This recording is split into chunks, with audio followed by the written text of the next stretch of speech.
وَيَوْمَ تَقُومُ السَّاعَةُ يُقْسِمُ الْمُجْرِمُونَ مَا لَبِثُوا غَيْرَ سَاعَةٍ كَذَلِكَ كَانُوا يُؤْفَكُونَ وَقَالَ الَّذِينَ أُوتُوا الْعِلْمَ وَالْإِيمَانَ لَقَدْ لَبِثْتُمْ فِي كِتَابِ اللَّهِ إِلَى يَوْمِ الْبَعْثِ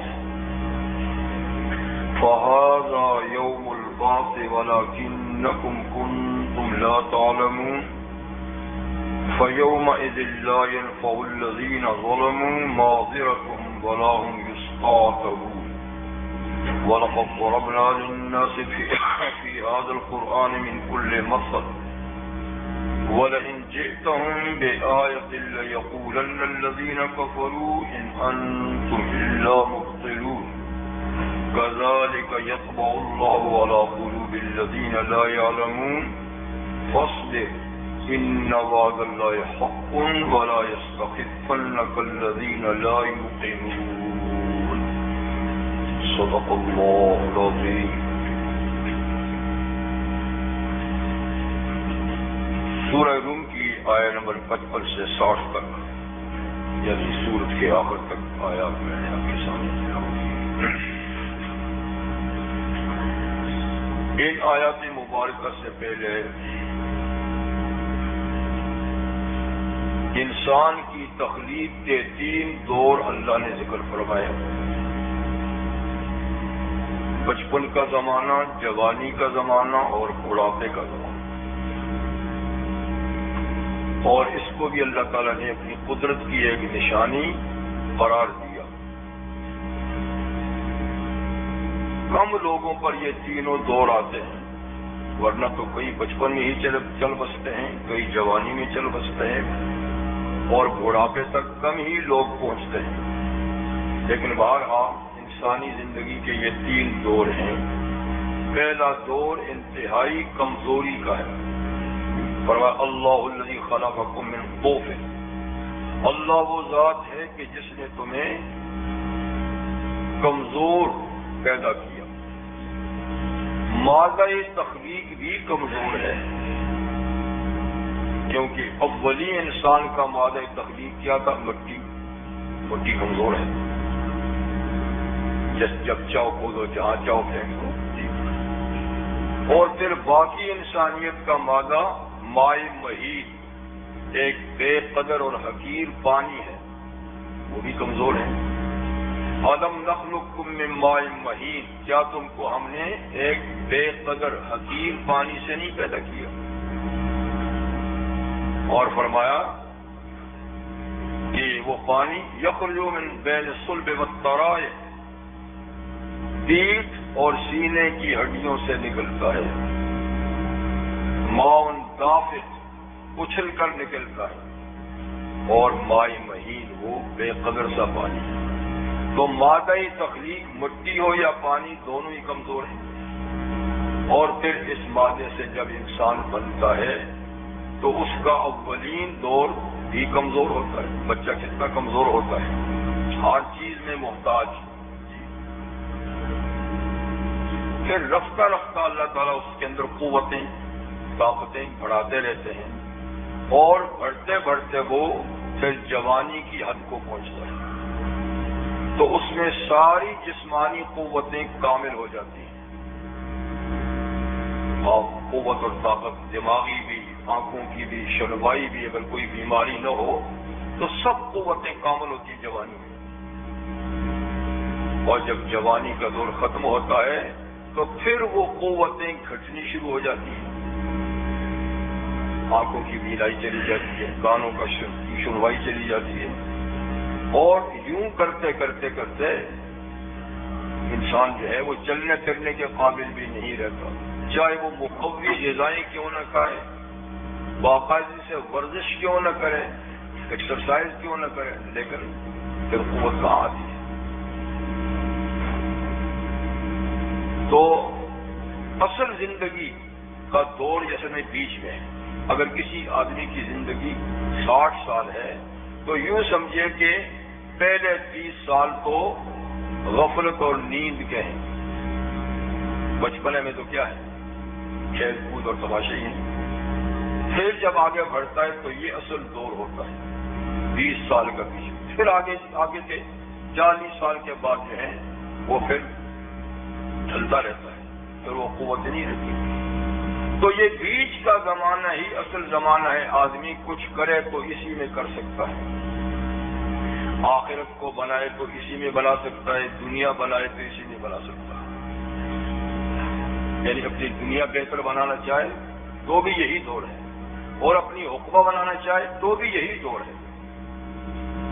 اس لیے کہتا ہے جوانی میں عدم کے واسطے کر سامان کر غافل، جوانی میں عدم کے واسطے سامان کر غافل، مسافر شب سے اٹھتے ہیں جو جانا دور ہوتا ہے، مسافر شب سے اٹھتے ہیں جو جانا دور ہوتا ہے۔ تو ہماری منزل بڑی دور ہے، اس لیے شب اٹھنے کے بغیر کام منزل پہ پہنچنا مشکل ہے۔ تو فصل زندگی بس یہی ہے، فصل زندگی۔ اسی لیے قیامت کے دن اللہ اس زندگی کے دور کے بارے میں خصوصی سوال کریں گے۔ لا تزول قدم ابن آدم حتی یسأل عن خمس، کہ آدمی کے پاؤں اپنی جگہ سے ہٹنے نہیں پائیں گے یہاں تک کہ اللہ کو 5 سوالوں کا جواب نہ دے دے ہر آدمی۔ پہلا سوال عن عمر فیما افنا، پوری عمر تو نے کن کاموں میں فنا کی اور ختم کی، پوری عمر کا گوشوارہ پیش کر۔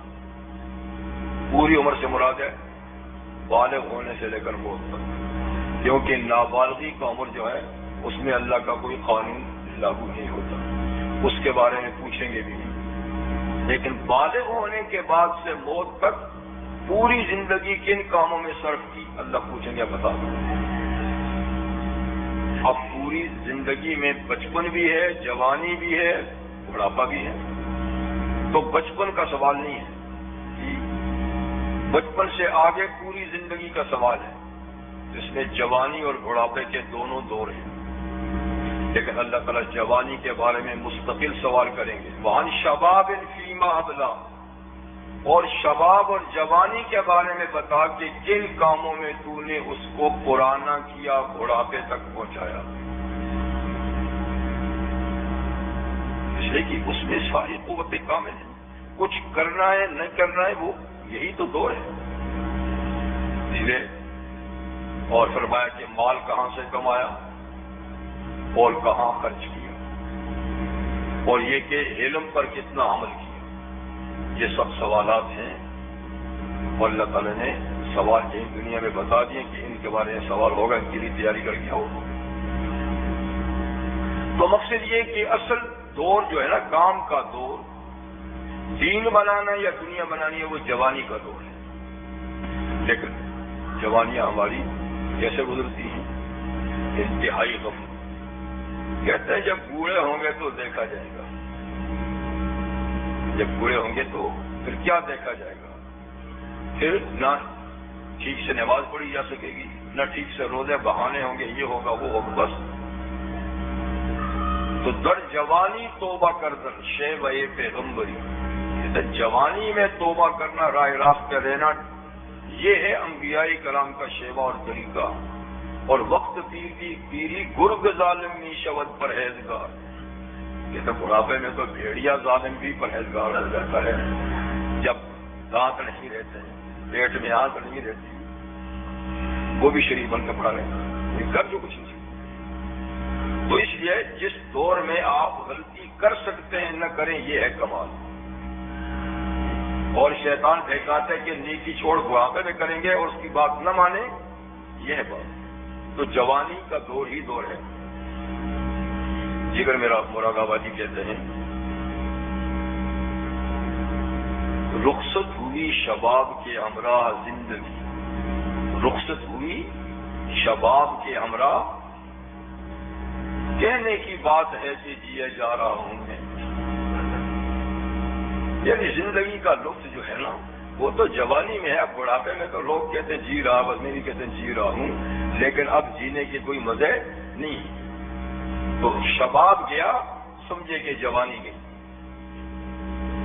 تو اصل دور 3 دوروں میں سے یہ ہے، ٹھیک ہے۔ جس طرح شخصی زندگی میں یہ 3 دور ہیں، بچپن، جوانی، بڑھاپا۔ قومی زندگی میں بھی یہ 3 دور ہیں۔ جب قومیں بنتی ہیں تو شروع میں کمزور ہوتی ہیں، پھر وہ پروان چڑھتی ہیں اور پھر ان کو زوال بھی ہو جاتا ہے۔ دیکھیے اسلام شروع میں کیسا تھا؟ حضور نے فرمایا بدل اسلام غریبا، اسلام مسافرت کی شکل میں آیا، جیسے مسافر کو کوئی نہیں جانتا ایسے اسلام کو بھی کوئی جانتا نہیں تھا، مسلمان کو کوئی جانتا نہیں تھا۔ فطوبی للغرباء، اس لیے غریب لوگوں نے اس کو قبول کیا، غریب لوگوں نے اس کو قبول کیا۔ تو اسلام غربت میں آیا تو مسلمانوں کے ساتھ کیا سلوک ہوتا تھا مکہ میں؟ حضور کے ساتھ کیا سلوک ہوتا؟ تو پوری مکی زندگی بچپنا تھا، مار کھا رہے ہیں، تکلیفیں برداشت کر رہے ہیں۔ جب مدینہ منورہ میں گئے تو جوانی کا دور شروع ہوا، جوانی کا دور شروع ہوا اور جماعت ہوئی، مضبوط ہوئے، جنگیں لڑی اور 50 سال کے اندر آدھی دنیا پر مسلمانوں کا اقتدار ہو گیا، آدھی دنیا پر اقتدار ہو گیا اور کوئی قوت نہیں کہ جو ان کے مقابلے میں کھڑی ہو سکے۔ یہ دور چلتا رہا 650 سال تک، 650 سال تک، اور پھر تاتاریوں کے حملے سے قومی زوال شروع ہوا اور آج تک ہم زوالی میں اس پوزیشن پہ نہیں آ سکے۔ تعداد ہماری ماشاءاللہ کافی ہے، ملک بہت سارے ہیں لیکن اتنے کمزور ہیں کہ آواز میں طاقت ہی نہیں ہے، کوئی سنتا ہی نہیں ہے، سب کچھ چیزیں ہونے کے باوجود۔ تو ہمارے مقتداؤں نے، رہنماؤں نے، مجاہدین نے ہر طرح کوشش کی کہ قوم دوبارہ پھر ابھرے اور اپنی کھوئی بھی اس موقع کو حاصل کرے، لیکن جب تک اکثریت درست نہ ہو جائے اس وقت تک کامیابی حاصل نہیں اس وقت تک کم سے کم 60% جب تک لوگ ٹھیک نہ ہو جائیں، تو اگر 5% ہیں تو اس سے کیا بنے گا؟ نہ کسی واز کی واز کام آئے گی، نہ کسی کا مشورہ کام آئے گا، نہ کسی کی جدوجہد کام آئے گی۔ تو ماشاءاللہ تعداد بہت اچھی خاصی ہے، ہر نعمت اللہ تعالیٰ نے دی ہے، لیکن ہم انتشار، اختراق، نفاق اور طرح طرح کی بیماریوں میں ایسے پڑے ہیں کہ قومی زوال جا نہیں رہا۔ اللہ معلوم کہ اللہ تعالیٰ کب قوم پہ رحم فرمائیں گے اور کب یہ سلسلہ ہوگا۔ امید تو ہے انشاءاللہ ہوگا، لیکن یہ کہ کب ہوگا ہم دیکھیں گے، وہ سعادت کا دور یہی دیکھیں گے۔ تو عرض یہ کر رہا تھا کہ قوموں کی زندگی میں بھی بچپنا، جوانی اور بڑھاپا ہوگا۔ اس لیے میں مسلمانوں ہی کی بات نہیں کرتا، ہر قوم کا یہ حال ہے، ترقی کرتی کہاں تک پہنچتی ہے اور پھر اچانک اسباب کے زوال پیدا ہوتے ہیں اور وہی قوم ختم ہو جاتی ہے۔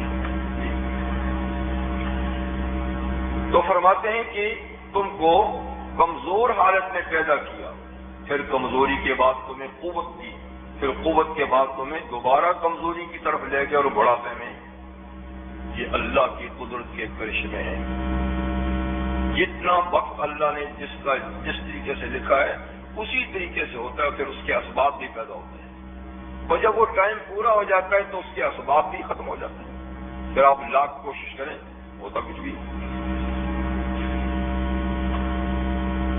وَيَوْمَ تَقُومُ السَّاعَةُ يُقْسِمُ الْمُجْرِمُونَ، جب قیامت کا دن قائم ہوگا تو مجرم قسمیں اٹھائیں گے،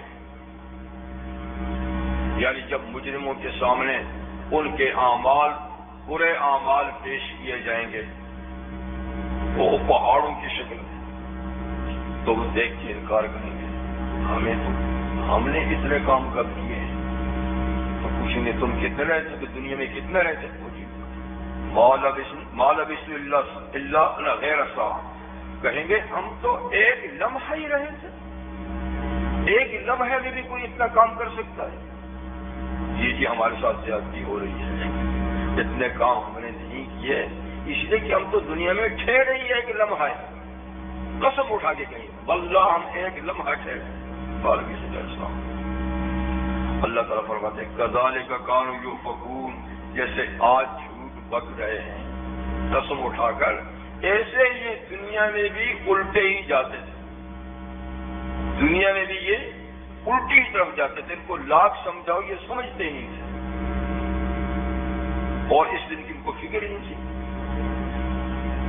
تو یہ قسم اٹھا کر کہیں گے ہم ایک لمحہ ایک ساتھ دنیا میں رہے تھے، ظاہر بات ہے یہ جھوٹ ہے، کوئی تم 50 سال رہے، تم 60 سال رہے، کوئی 100 سال رہا، کوئی اس سے بھی زیادہ رہا، تو کیوں قسم اٹھاتے کہ ہم ایک لمحہ؟ تو جھوٹ بولیں گے، جھوٹی قسم ہے، اس جیسے کہیں گے واللہ ربنا ما كنا مشرکین، واللہ ربنا، اللہ جو ہمارا رب ہے اس کی قسم کی ہم شرک نہیں کرتے تھے۔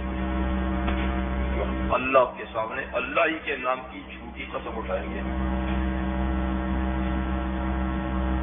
تو یہ کیوں کہیں گے؟ کہتے اس لیے کہ اپنے طور پہ وہ ایک بات ہے تو جھوٹی ہے، لیکن ایک لحاظ سے ٹھیک بھی ہوگی کہ آخرت کے مقابلے میں دنیا کی زندگی ایک لمحہ ہی ہے، آخرت کے مقابلے میں دنیا کی زندگی ایک لمحہ ہی ہے، اور یا یہ کہ چلے دنیا کی زندگی تو چلو چھوٹی یا زیادہ ہے، لیکن برزخ کی زندگی تو صدیوں پر ہے،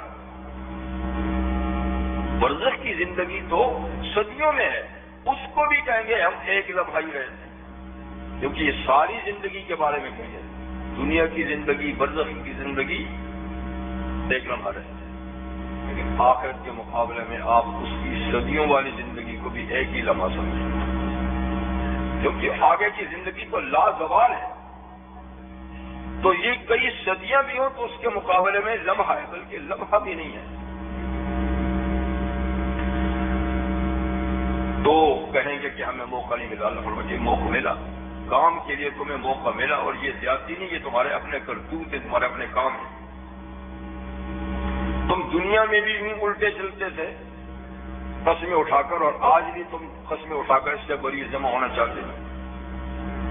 تمہارا کافر تو کہیں گے کہ ہم دنیا میں بہت کم رہے یا برزخ میں بہت کم رہے، تو اس کے جواب میں اہل ایمان کیا کہیں گے؟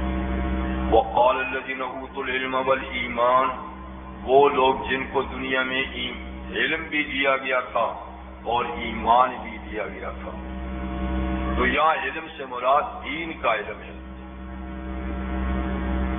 دین کا علم ہے کہ جن کو دنیا میں علم دیا گیا تھا اور ایمان بھی ان کو دیا گیا تھا، مومن ہے، تو وہ اس کے مقابلے میں کہیں گے لقد لبثتم فی کتاب اللہ الی یوم البعث، جھوٹ نہ بولو، تم اللہ کی کتاب میں، اللہ کی تحریر میں قیامت تک دنیا میں رہے ہو، یعنی مجموعی لحاظ سے، شخصی لحاظ سے نہیں، مجموعی لحاظ سے تم قیامت تک دنیا میں رہے ہو، انسانوں کا مجموعہ قیامت تک رہا، اگرچہ شخص آتے جاتے رہے، شخص آتے جاتے رہے، مجموعہ، تو تم ایک لمحہ نہیں رہے، تم قیامت تک رہے۔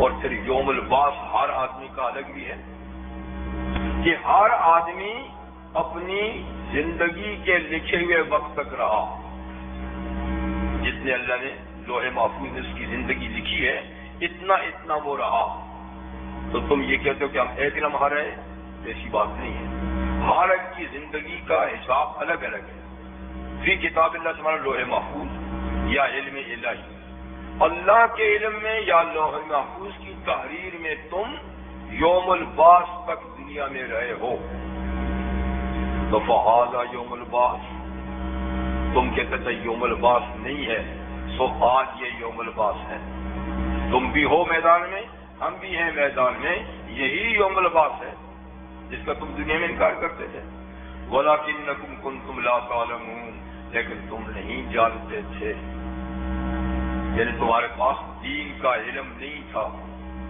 دینی شعور نہیں تھا، اور تم اس طرح بے علم ہو کر قیامت کا انکار کرتے تھے، تو جس چیز کا انکار کرتے تھے وہ آج موجود ہوگی۔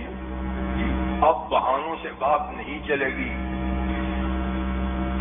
فَيَوْمَئِذٍ لَا يَنفَعُ الَّذِينَ ظَلَمُوا مَعْذِرَتُهُمْ وَلَا هُمْ يُسْتَعْتَبُونَ۔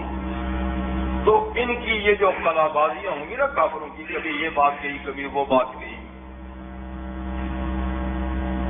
کبھی اپنے گناہوں سے انکار کریں گے، کبھی اپنے کفر سے انکار کریں گے، کبھی اقرار کریں گے کہ شاید اقرار کرنے سے معاف ہو جائے، کیونکہ کبھی دنیا میں اقبال جرم سے بھی آدمی معاف ہو جاتا ہے، کبھی انکار کریں گے شاید انکار کرنے سے ہو جائے، تو یہ مختلف خلابازیاں کھاتے رہیں گے، لیکن اللہ تعالیٰ فرماتے ہیں ان باتوں سے کچھ بھی نہ ہوگا، اقرار کرو یا انکار کرو، ہمارے پاس ایسے ثبوت موجود ہیں کہ بالآخر تم اقرار کرو گے، تو بالآخر جب ساری ثبوت پیش ہوں گے اور ان کو انکار کی مجال نہیں رہے گی، تو پھر اس وقت کہیں گے کہ ہم انا کنا ظالمین، انا کنا مشرکین، پھر کہیں گے بے شک ٹھیک ہے۔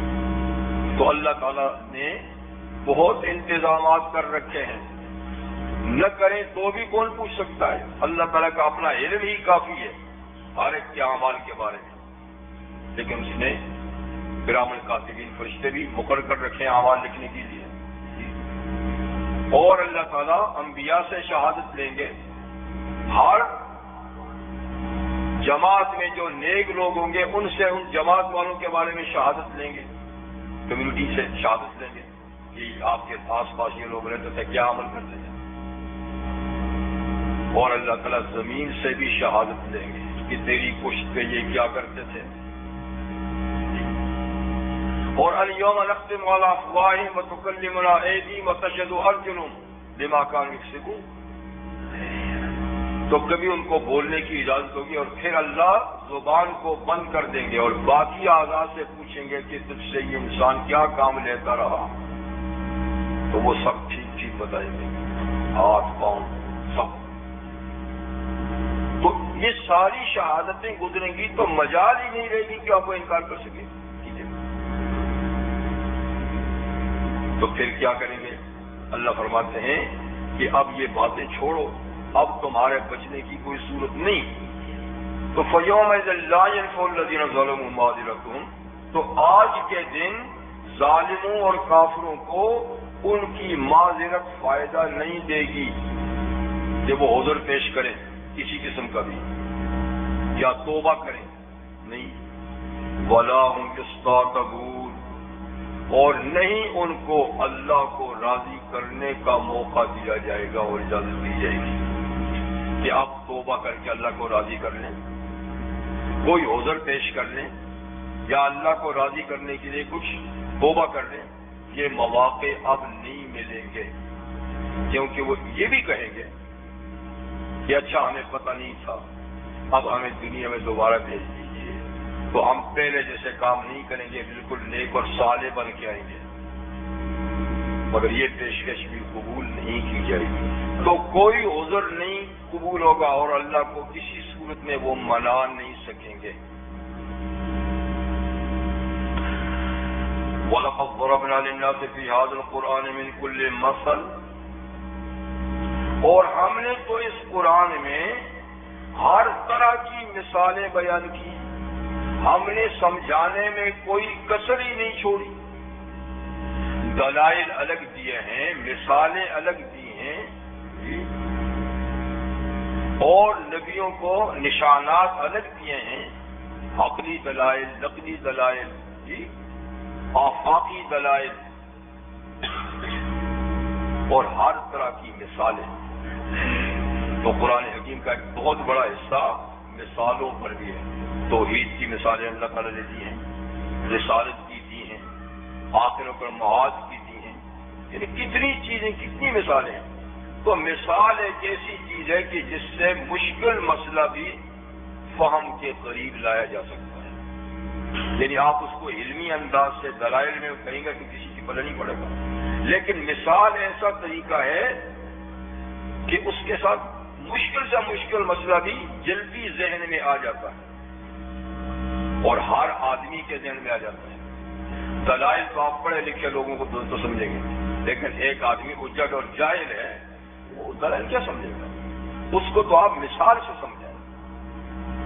اللہ تعالیٰ نے اس سے پہلے سوال کو دیں گے توحید کی مثال دی اور شرک کی مثال دی کہ شرک ایسی ہے جیسے عنکبوت کا گھر، مکڑی کا جالا. تو شرک ایسا کمزور عقیدہ ہے جیسے مکڑی کا جالا. اسی طرح توحید کی مثال یا یونا ضرب مثلا فاستمعوا له، اے لوگوں ایک مثال بیان کی جا رہی ہے، اس کو غور سے سنو. ان الذین تدعون من دون اللہ لن یخلقوا ذبابا، یہ وہ ہستیاں جن کو تم اللہ کے سوا حاجت روا اور مشکل کشا سمجھ کے پکارتے ہو، وہ تو ایک مکھی بھی نہیں پیدا کر سکتے. وَإِن يَسْلُبْهُمُ الذُّبَابُ شَيْئًا لَا يَسْتَنقِذُوهُ مِنْهُ، بلکہ مکھی ان کے کھانے سے کچھ اٹھا لے تو اس سے چھڑا نہیں سکتے. ضعف الطالب والمطلوب، فرمایا دیکھو یہ طالب بھی کتنے کمزور ہیں اور ان کے یہ مطلوب معبود بھی کتنے کمزور ہیں. مثال کلمہ طیبہ کی مثال، ضرب اللہ مثلا کلمۃ طیبۃ کشجرۃ طیبۃ اصلها ثابت وفرعها فی السماء. ایک کلمہ اسلام اور کلمہ طیبہ کی مثال اللہ تعالیٰ نے ایک ایسے مضبوط درخت کے ساتھ دی کہ جس کی جڑیں دور تک زمین میں پھیلی ہوئی ہیں اور اس کی ٹہنیاں اور شاخیں آسمانوں سے باتیں کرتی ہیں. یعنی کھجور کا درخت تو اسی اکلا کل نہیں، ہر موسم میں پھل اس کا ہوتا ہے، ملتا ہے. اور کفر کے کلمے کی مثال، وَمَثَلُ كَلِمَةٍ خَبِيثَةٍ كَشَجَرَةٍ خَبِيثَةٍ، اس کی مثال خبیث کلمہ یعنی کفر کے کلمے کی مثال خبیث درخت کی طرح ہے. اجتثت من فوق الارض، کہ جس کی جڑیں زمین کے اوپر ہیں، جیسے یوں ہاتھ لگاؤ تو جڑوں سمیت نکل آئے. مال عن القرار. تو خیر کئی مثالیں ہیں قرآن حکیم میں باتیں سمجھانے کے لیے کہ جو دلائل سے نہیں سمجھتے وہ مثالوں سے سمجھے. اسی طریقے سے رحمت عالم صلی اللہ علیہ وسلم نے بھی بہت سی باتیں صحابہ کو مثالوں کے ذریعے سے سمجھائی، کیونکہ جلدی بات ذہن میں آتی ہے مثال سے. جیسے کہ آپ نے فرمایا، آپ نے پوچھا کہ جس آدمی کے گھر کے سامنے ندی بہتی ہو اور وہ دن میں 5 مرتبہ اس میں نہاتا ہو، غسل کرتا ہو، تو اس کے بدن پہ میل رہے گی؟ 5 دفعہ نہاتے تو میل کیا کرے گی؟ آپ نے فرمایا یہی مثال 5 نمازوں کی ہے. جو 5 نمازیں پابندی سے پڑھے گا تو اس کے اوپر گناہوں کی میل بھی نہیں رہے گی. مثال سے کتنی آسانی سے. ایسے ہی اللہ بندے کی توبہ سے کتنے خوش ہوتے ہیں، ایک مثال سے سمجھایا.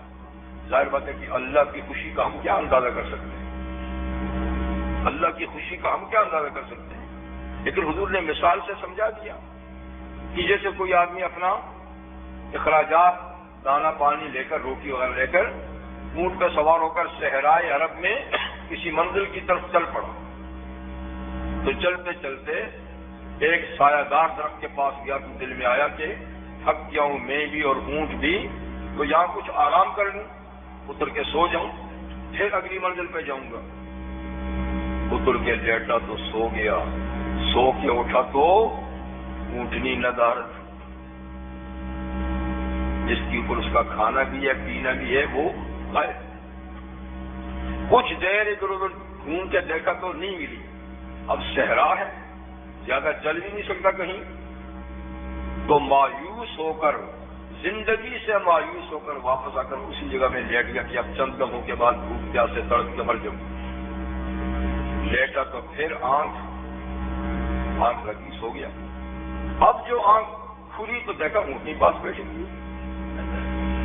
تو فرمایا کہ اس شخص کو کتنی خوشی ہوئی کہ اس نے خوشی کے مارے ایک غلط لفظ منہ سے نکال دیا، خوشی کے مارے غلطی ہوگی، یا اللہ تو میرا بندہ میں تیرا رب، یہ نہ یہ چاہتا تھا کہ میں تیرا بندہ تو میرا رب، لیکن خوشی سے غلط لفظ جملہ سے نکل گیا۔ تو فرمایا کہ اس آدمی کو کتنی خوشی حاصل ہوئی اونٹنی کے واپس آنے کی، اس کا تو ہم انداز نہیں لگا سکتے۔ یہ تو جیسے کہ موت کے بعد کو دوبارہ زندگی ملتی، تو حضور نے فرمایا جب بھولا بھٹکا بندہ اللہ کے دروازے پہ توبہ کر کے آتا ہے، اللہ اس سے بھی زیادہ خوش ہوتا ہے، اس سے بھی زیادہ خوش ہوتا ہے۔ تو دیکھا مثال سے کتنا مشکل مسئلہ حضور نے سمجھا دیا، کتنا مشکل مسئلہ سمجھا دیا۔ تو بہر احادیث میں بہت مثالیں ہیں، اور اس کے علاوہ جتنے حکماء دنیا میں گزرے ہیں مثالوں سے ہی باتیں سمجھاتے تھے۔ تو قرآن حکیم کا ایک بڑا حصہ مثالوں کا، تو اللہ تعالیٰ فرماتے ہیں ہم نے تو ہر طرح کی مثالیں، ہر مسئلہ مثال سے اور دلائل سے سمجھایا۔ وَلَئِنْ جِئْتُمْ بِآيَةٍ لَيَقُولَنَّ الَّذِينَ كَفَرُوا إِنْ أَنْتُمْ إِلَّا مُبْطِلُونَ، ہم نے سمجھانے میں کسر نہیں چھوڑی، انہوں نے نہ ماننے میں بھی کسر نہیں چھوڑی۔ اگر آپ ان کو ہر قسم کی نشانی بھی دکھائیں نا، ہر قسم کی، تو ضرور وہ لوگ جو کافر ہیں آپ کو جواب میں یہی کہیں گے ان انتم الا مبطلون، کہ تم تو باطل رستے پہ لگے ہوئے ہو، تم تو غلط رستے پہ جا رہے ہو۔ تو بہرحال جس کی صلاحیتیں مٹ چکی ہوں، ختم ہو چکی ہوں، اس کو کسی طریقے سے بھی راہ راست پہ نہیں لایا جا سکتا۔ كَذَلِكَ يَطْبَعُ اللَّهُ عَلَىٰ قُلُوبِ الَّذِينَ لَا يَعْلَمُونَ، ایسے ہی اللہ پھر مہر لگا دیتا ہے، سیل کر دیتا ہے ان لوگوں کے دلوں کو جو نہیں جانتے، نہیں جانتے پھر وہ نہیں مانتے۔ تو سیل کا یہ مطلب نہیں کہ یوں ہی پکڑ کے اللہ تعالیٰ ناکارہ بنا دیتا، نہیں، مطلب یہ ہے کہ انہوں نے اپنے اعمال بد سے اپنے آپ کو ناکارہ بنا دیا، جب بنا دیا تو پھر اللہ نے اس کے اوپر مہر لگائی، اور مہر بھی یہ نہیں کہ کوئی واقعی پکڑ کے لگا دی، بلکہ وہ ان کے جو اعمال بد ہیں وہی مہر کی شکل اختیار کر گئے۔ جیسے پیغمبر کریم صلی اللہ علیہ وسلم نے فرمایا کہ جب آدمی ایک گناہ کرتا ہے تو دل پہ ایک داغ سیاہ لگ جاتا ہے، توبہ کر لے تو دھل جاتا ہے، نہ توبہ کرے اور دوسرا کرے تو دوسرا داغ، پھر تیسرا، پھر کرتے کرتے پورا دل اس کا سیاہ ہو جاتا ہے۔ اسی کا نام ہوتا ہے جی، یہ نہیں کہ صاف ستھرا دل تھا تو اس کو اوپر سے کالا کر دیا نا، اس نے کچھ کیا۔ تو اسی کو قرآن حکیم میں کبھی تو تباہ اللہ سے تعبیر کیا ہے، اور کلا کلا بل ران، کچھ نہیں، ان کے دلوں پہ زنگ لگ گیا ہے، زنگ چڑھ گیا ہے۔ تو جس پہ زنگ ہو جائے تو اس کو کھا کر ختم کر دیتا ہے۔ ان کے دل جو ناکارہ ہو چکے ہیں قبولیت حق سے۔ علی اجمیری رحمہ اللہ جو لاہور میں بزرگ گزرے ہیں، وہ لکھتے ہیں کہ دلوں پہ دو چیزیں اثر کرتی ہیں، ایک تو رین ہے، ایک رین ہے، ایک رین ہے یہ گانا زنگ، ایک رین ہے، رین کا معنی ہے دھواں، تھوڑی سی گرد و غبار، تھوڑا سا دھواں۔ تو کہتے ہیں اگر دل پہ صرف دھواں آیا ہے گناہوں کا، معصیت کا، تو توبہ سے آسانی سے دھل جاتا ہے، لیکن جن کے دلوں پہ رین چڑھ جائے تو پھر وہ دھلتے ہیں۔ جن کے دلوں پہ زنگ چڑھ جائے تو زنگ آلود جو ہے نا، اس کو آپ رگڑیں گے تو وہ ٹوٹ پھوٹ جائے گا، تازہ تازہ ہو تو دھل جائے گا، لیکن زنگ اندر تک اثر کر گیا ہو نا تو وہ اندر سے کھا لیتا ہے، پھر آپ رگڑیں گے تو ساتھ میں وہ برتن بھی چلا جائے گا۔ تو کہتے ہیں رین کا علاج نہیں ہے، رین کا ہے، توبہ۔ نبی کریم صلی اللہ علیہ وسلم نے اس کو سمجھانے کے لیے فرمایا ہے کہ جب میرے دل پہ کبھی کوئی غبار آتا ہے، تو سب کا دل تو ماشاءاللہ آئینہ ہے، بات سمجھانے کے لیے کہ جب میرے دل پہ کبھی غبار آتا ہے تو میں اللہ سے 100 دفعہ استغفار کرتا ہوں، 100 دفعہ استغفار کرتا ہوں، حالانکہ وہ کیا ہے، وہ آپ کا دل تو معصوم ہے گناہوں سے۔ بات سمجھانے کے لیے کہ غبار کا علاج ہے، زنگ کا نہیں ہے۔ تو فرمایا کہ ان کے دلوں کو اللہ تعالیٰ نے مور لگا دی، مطلب یہ زنگ آلود ہے۔ فاصبر ان وعد اللہ حق، سو اے محمد صلی اللہ علیہ وسلم آپ صبر کیجئے، آپ کو صبر کی تلقین کی، آپ صبر کیجئے، اللہ تعالیٰ کا وعدہ برحق ہے کہ کامیابی آپ ہی کے مقدر میں ہے، لیکن فی الحال جو صورتحال سے آپ گزر رہے ہیں اس میں آپ کو صبر کرنا ہے۔ یہ مطلب ہے کہ بچپن کا دور ہے، یہ بچپن کا دور ہے، ابھی آپ کی جوانی کا دور آنے والا ہے، اور اللہ کا وعدہ ہے کہ آپ کو اس وقت تک پہنچائیں گے، آپ کا دین ساری دنیا میں پھیلائیں گے۔ تو جب فصبر آپ صبر کیجئے ان حالات پر کہ آپ اس طرح سمجھاتے ہیں کہ سمجھانے کا حق ادا کرتے ہیں، دلائل سے سمجھاتے ہیں، مثالوں سے سمجھاتے ہیں، نصیحت اور خیر خواہی سے سمجھاتے ہیں، دعائیں بھی ان کے لیے کرتے ہیں، لیکن پھر بھی یہ ٹس سے بس نہیں ہوتے تو آپ کو دکھ تو ہوتا ہے۔ اور حضرت اتنا دکھ ہوتا تھا کہ کبھی کبھی دل میں آتا تھا کہ یہ کوئی زندگی ہے، زندگی ختم کرنی ہوگی، کہ اتنا چاہتا ہوں ان کی ہدایت، یہ پھر مخالفت پہ کمر بستہ ہے۔ تو اللہ تعالیٰ بار بار آپ کو تسلی دیتے ہیں کہ نہیں ایسا مت کیجیے گا، آپ کا قصور نہیں سمجھانے کا، ان کے سمجھنے کا قصور ہے، اور یہ کہ ان کے سمجھنے کے جو عادات ہیں وہ ناکارہ ہو چکے ہیں۔ تو فصبر سو آپ صبر کیجیے۔ صبر اسلام کا بہت بڑا اصول ہے، اور یہ قلبی فرائض میں سے ایک اہم ترین فرض ہے۔ جس طریقے سے ظاہر کے فرائض نماز روزہ وغیرہ، اس طرح قلبی عبادات بھی ہیں جن کا تعلق دل سے ہے، ان میں صبر ہے۔